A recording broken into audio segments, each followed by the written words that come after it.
What's going on there, guys? Good afternoon. The Earthmaster here on this Thursday. It is March 10th, 2022, about 11:50 a.m. California time, so technically still morning time. Latest quake out there shows a 4.9 earthquake on the globe. Also, some earthquake activity in the area of the Petrolia station there. You can see that on the seismograph. Northern California activity kicking up here. We were watching last night quite a bit of spikes coming into the Northern California region there at the southern end of the Cascadia. But the USGS has only added one earthquake from that little sequence of activity we were seeing last night on that specific seismograph station there in Northern California. Let's go ahead and check out the map here that the USGS has. Nothing above the 2.5 threshold. And these folks only reported the 2.2 that came in earlier. It was actually late last night when this 2.2 came in. And there was a little bit stronger one that came in about 15 minutes or so later on the same seismograph station. It pretty much flatlined this 2.2, which would possibly double or at least raise up the magnitude there from a 2.2. I was guesstimating somewhere between a 3 and a 4 magnitude. But as you can see, there was nothing added here into the area. There was no regional large quakes either. This is a very localized earthquake that we've seen coming in last night on the live stream. And well, between 6:37 UTC time and 3 hours later, they added the 2.4, but they're missing a handful of quakes here, folks. I'm telling you, there's a lot more earthquake activity occurring in Northern California than what they are showing here on the map, and I'm not for sure why they're hiding it. And as you can see on the graph, just on the, let's go back here to the seismograph on the Petrolia station. That's going to be this station right here. That earthquake struck at about 1943 UTC time there on the Petrolia station. And 1943, looks like that was a 1.6 coming in there to the graph. They do have that listed up here. So maybe they're going to get on with the ball today when it comes to showing the earthquakes. But man, there was definitely one kicking up last night. Like I said, about 15 minutes after that 2.2. It's just missing. It's gone. It was a much larger quake. But hey, at least they're showing some, right? It seems like 1 out of every 5 earthquakes they'll report here into the Northern California region. Either way, these are Cascadia subduction zone quakes. And the reason why I say that, because it is at the southern end of the Cascadia megathrust area, which extends underneath the North American plate here, underneath Northern California. I don't call it North California because there is no North California. It's northern. But the activity here is down there around where we expect upstream of the tremor activity. Tremor activity occurs inland, but downstream more at about 35 kilometers into the subduction zone. This here is a little bit further upstream towards the locked area of the Cascadia, where we're seeing that activity at about anywhere between 11 and 23 kilometers. So there's definitely a lot more activity kicking up there that isn't on the map, folks. I'm telling you, it's just, I know I keep saying it, but I keep seeing it. We watch these live seismograph stations 24/7, and they come in and they don't get reported time and time again. We know what earthquakes look like. I've studied these seismograph stations for many years, and they're just not there. I don't know why. So, got to watch this pretty closely up here with the amount of tremor activity we've seen over the last week into the Northern California region. Once again, the southern end of the Cascadia. Cascadia subduction zone is no joke when it comes to producing a major large earthquake. It does extend here from Northern California all the way up here past the Vancouver Island ranges, about right here. And that's a pretty lengthy subduction zone, capable of 9.0 or greater. And it's been a while, 322 years. I mean, we may not even have a full rupture. We could have a partial rupture of the southern end, which I'm kind of thinking that it's leaning towards after looking at all the tremor and the earthquake activity that we had been seeing in the Northern California area, and also up here around the Blanco fracture zone offshore and west of the Cascadia. Partial rupture could produce an 8.1 or 8.2 magnitude earthquake here, which would still probably send a pretty good sized tsunami into the region of Northern Cal and Oregon area. So we got to watch that. Tremor map from last night was calming down a little bit. 6 epicenters of tremor But we can go back here the past week or so. I'll show you guys the multitude of tremor activity here. We're looking at almost 1,000 epicenters of tremor in the last week, and this is a pretty good uptick in the number compared to the past 3 months, I would say, of lack of activity. So we're seeing that definitely ramp up here in the southern end. Once again, southern end kind of extends here, kind of dips down. Of course, the further down dip you get into the hotter material, and the melting and the volcanoes begin through the Cascades, right, inland. But much further down dip than the slippage area, which is about 35 kilometers or so. The locked area sits offshore a little bit, but the locked area consists of a little bit of kilometers thick, far as the whole area into the subduction zone. But like I said, it extends way up north here. It's a pretty lengthy fault system, subduction zone, I should say. So 945 kilometers. Here is the M energy released here. It's a pretty good uptick. We'll see what this comes out to tonight in the tremor area. But man, it just kind of irritates me a little bit when they don't add these quakes onto the globe. We're onto the map here. I stayed up for a little bit last night waiting for them to add it, and sure enough, they never did. Never did add that earthquake we've seen coming into the seismographs. A little bit of activity further south here along the coastal range, Macama fault system. It's just kind of a lengthy one here. Stretches inland, but west of the Clear Lake volcanic field and the Clear Lake area, Mount Konocti, 1.7, and looks like a little 2.4 in the Redwood Valley area being reported in the last 24 hours. So a little bit of seismic increase here in Northern California overall. Also some activity here inland into Nevada. This originally came in as a 3 point something, but I can't remember the exact magnitude. Downgraded now to a 2.8. It is out there.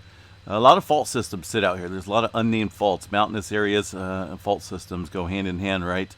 And a lot of push here on the North American plate from that subduction activity. We haven't seen anything further in this area of Nevada.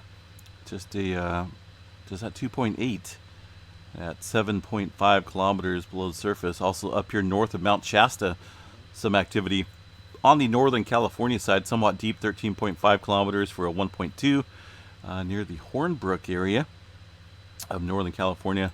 Pacific Northwest looks somewhat quiet up here in this area. One little earthquake around the Mount Hood area. Looks like a 0.8.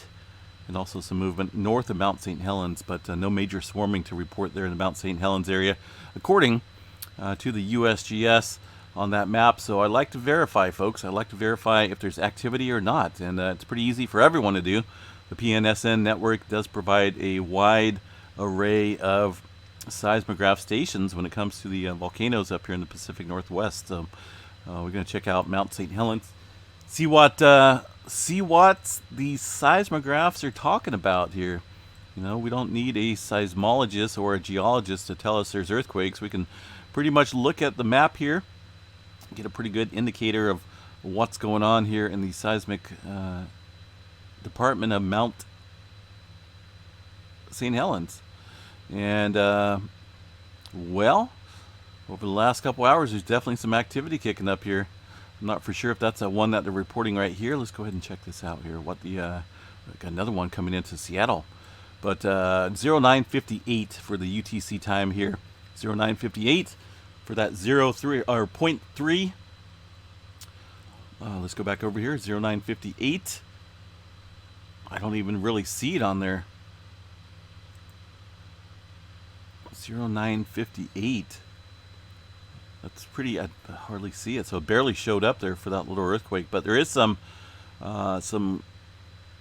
earthquake activity much closer to the seismograph station. You can see it there in the blue, black, and the red spikes. That's definitely earthquake activity showing up. But then again, not being reported. Not being reported. Transparency at its finest. That's right around the dome area. It almost looks like the swarming has come to a stop, and I'm thinking it came to a stop because they stopped reporting it. Even the PNSN folks here not really showing anything in terms of that earthquake activity. Last 2 days, yes, but we're talking within the last the let's go back over here to the map here. In the last couple hours, the seismographs are definitely showing the activity here. Get this keyed up again. I didn't mean to click off of it. I wanted to see what the previous day is. But yeah, these earthquakes here definitely localized and legit. They don't look like distant earthquakes whatsoever. This continues yesterday as well. Quite the active swarm it looks like ongoing there at Mount St. Helens. And that's undeniable proof right there, man. These seismographs don't lie. If there was Bigfoot or someone up there stomping on the seismograph, it would definitely look a lot different. But those are some type of quakes there, and they're localized. I don't think they're ice quakes because they're showing up a little bit too big in terms of ice quake, something that you would see at Yellowstone National Park or any area that's got quite a bit of snow and ice on it. But those look more like seismograph tectonic activity. Let's zoom on past here. I mean, who knows what they're reporting? Who knows what they're not reporting? It sucks. It sucks. So that's why we go to the live, at least the recorded seismographs, so we can see what's been taking place. A 0.4 in the area of the Seattle fault zone. We haven't seen too much movement here recently along this area. This one here is very dangerous for Seattle when it comes to producing a pretty good sized earthquake. It goes right underneath the city there. Let's see, couple query blasts up in the Vancouver area, it looks like. Intermountain West region's showing some movement, specifically right around the Cedar, Utah area, up against the mountain ranges right here once again. This has been an ongoing swarm for quite a while now. Haven't seen any main quake, but they're very shallow earthquakes there with the negative depth there at -3, -2, meaning whatever's going on is definitely taking place above here, or not above, but very at the surface, so to speak. Because this is all above sea level, negative. So something's going on out there. I looked at the satellite and I just can't. Might have to zoom in on Google Earth, see if I can spot something out here. But there's definitely something ongoing. I don't know if this is actually looking at it. It kind of looks like these are chiseled away in a way. I don't know if there's some type of mining operation going on out there or not, but I'll look into that a little bit later. See if I can cover that a little bit later tonight and see if we can get a better view. But either way, increase in the earthquake activity there in Cedar, Utah area. West Coast, aside from Northern California southward, some activity up and down the Calaveras Fault Zone, and which is right here. See this Calaveras Fault Zone? If I can get to click, there you go. Kind of a lengthy system that runs here, just east of the Bay Area. One earthquake right smack dab on it, 1.8, and some further movement up and down the creeping section of the San Andreas Fault. Activity somewhat calmer compared to, yesterday. I think we were a little bit more filled in here in the southern part of California. Only a couple earthquakes scattered out and about throughout the San Jacinto Fault Zone. Still seeing a little bit of swarming up here south of the Redlands area, just off of this, what's this fault system? Crafton Hills Fault Zone. We did a little update on this a couple days ago when that swarm was still ongoing, which, well, obviously it's still continuing to this date. But, yeah, it's right in between the San Andreas Fault Zone down here and the San Jacinto Fault area. Kind of a little fault system here. I can't remember what we discovered on it. Let's see. Let's go back over here to the Crafton Hills. See what Crafton Hills Fault Zone, where that system has taken place, or where that little swarm's taken place here. The location of the Crafton Hills Fault Zone caught in a wedge between the San Andreas Fault and the San Jacinto Fault Zone. Indeed, the Crafton Hills Fault Zone exists because of the actions of these two major faults. So thus the area between the two near the intersection is being pulled apart. When this sort of extensional action exists, normal faults typically develop. So that's kind of what we're seeing right there. But it doesn't say anything about far as earthquake potential, as far as like the magnitudes go, at least on these folks. But it's obviously there. Let's see, Ridgecrest, eastern Sierra Nevada, all showing just some microquakes in Nevada as well through Tonopah area. Arizona, New Mexico, Texas. A couple spotty earthquakes here from last night. Nothing major going on throughout the eastern part of the country. One earthquake coming in here within the last hour. Off the coast of Mexico into the Middle America Trench at 35 kilometers, 4.9. Puerto Rico also shown a little bit of activity within the last hour. But only a handful of quakes today. 8 earthquakes of all magnitudes around the Puerto Rico area. Not a significant number there at all. South America, a little bit of activity. 4.2 in the Chile region, deep into the Peru-Chile Trench at 117 kilometers. Also the West Chile Rise. Seen this earthquake. I believe that was late last night. 4.6, well off the coast at 10 kilometers. What do we got? Hawaii kicking up here a little bit, looks like. Some movement around the Loihi Seamount. One little earthquake out here. 1.9 at 8.4 kilometers. Also some movement around the southeast flank. Starting to fill in a little bit. Mauna Loa, Mauna Kea. All other volcanoes just kind of staying as they are. No major changes going on currently on the Big Island. A little spotty activity throughout the Pacific today and in through the Indonesia region. Did see this earthquake coming in last night, 5.1. Into the northern end of the Java Trench, also further south here, 4.3. I've been watching this area pretty closely here. Been building up some earthquake activity around there, but that one's a very dangerous subduction zone when it comes to producing some large quakes. But looking at the rest of the map here, looks pretty quiet, doesn't it? Looks eerily quiet throughout this area of the world, but also kind of active here along the North American plate and the boundaries itself. Let's go ahead and check out the check out Earthquakes Canada here, see what we got for activity. It was pretty active yesterday towards the northern end of the Cascadia. And that's going to be this plate boundary up here, northern end of the Cascadia subduction zone, like I mentioned, north of the Vancouver Island ranges. Showing some earthquake activity in the kind of a small range there, some 2s in the red circles. And some activity into the BC area. Latest quake, a purple circle there, 0.6. Looks like 20 kilometers there in the BC region, Duncan area. But yeah, so I would just keep an eye on the Pacific Northwest today. I think with that ongoing activity, we were seeing a major shuffling last night. I think it was about 10 or 10:30 my time. We've seen some activity kick up pretty much in certain areas. We had this one kick up here off the coast of Russia. Then we had some activity in Fiji kick up. And then we started to see a swarm of activity into the Petrolia station in Northern California that was not being reported as far as earthquake activity goes. So just kind of a little bit of shuffling going on. I'd like to know the magnitude of that quake that is missing. I'm probably looking for a timestamp of about 0650 or so, when we had that other spike come in, which pretty much flatlined the 2.2, which was this one here at 0637 UTC time. So it is what it is. We'll look into it and see if we can't figure it out. Maybe these guys will finally start reporting it, but I don't know why they're not reporting the activity up here. It just seems a little fishy, including the activity there at Mount St. Helens. There's a lot of activity being shown on the live seismographs there and recorded seismographs that are not being reported. So it is what it is. Let's check out Yellowstone National Park here. And these guys are, well, what do we got here? A little bit of activity. What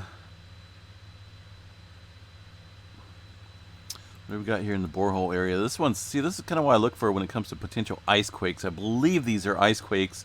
They're very small and very thin, spiky lines. Some of that though starting to look like it could be normal earthquakes or microquakes there, aside from ice. But this station has been swarming for a little while. It comes and goes. Seems like it kicks up overnight and then mellows out throughout the day. But throughout the day today, it looks pretty active.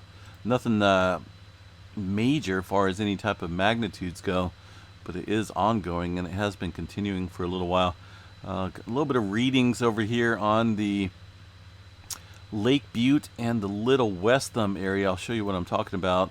These I'm not for sure what they are, but they're coming in pairs. It almost looks like some type of not earthquake activity, but some type of interference. See how they're almost equally the same, or some type of instrument adjustment, so to speak. They're coming in pairs, which is weird. That also showing up over here in the Little West Thumb area. See how it's just kind of in pairs here, and they're pretty much about the same level and strength. So I don't believe this is anything to do with Yellowstone specifically, as far as earthquake activity or volcanic activity, but something in the network here. I don't know if they're tuning or adjusting or what, but it's definitely odd. And yeah, that's all. That's about.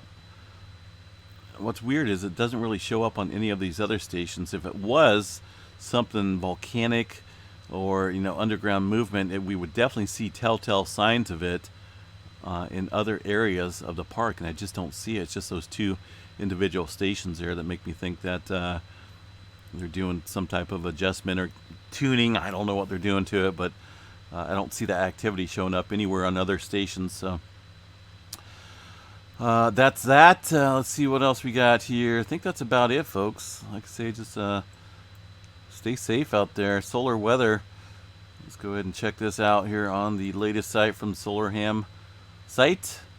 Seen some stuff coming around the social media about a major solar storm coming. Well, I haven't seen any major blast or any major CME hitting us. Right now, the activity looks pretty minimal across the board on the 3-day geomagnetic forecast. The wind speed and KP index looks pretty quiet. Getting a little elevated, but nothing that would be cause for any concern. Yes, there is a pretty good sized sunspot facing us, 2960, but it's pretty stable, 2965, ramping up here though, and will be turning into Earth. That one would be the one to watch as far as that activity goes. But only 80% chance C flare, 20% chance. Looks like they have upped the board a little bit, probably because of the ongoing development of the sunspot that will be facing us here soon. This one doesn't have the potential to produce anything significant. It's these other ones that are coming around the bend, so we'll keep an eye on that as that happens. All right, folks, enjoy the day, have fun, take care, enjoy life, and we'll be back here a little bit later on this evening with the update video, unless something major happens. Have a good night, or have a good morning, a good afternoon. Peace out, folks.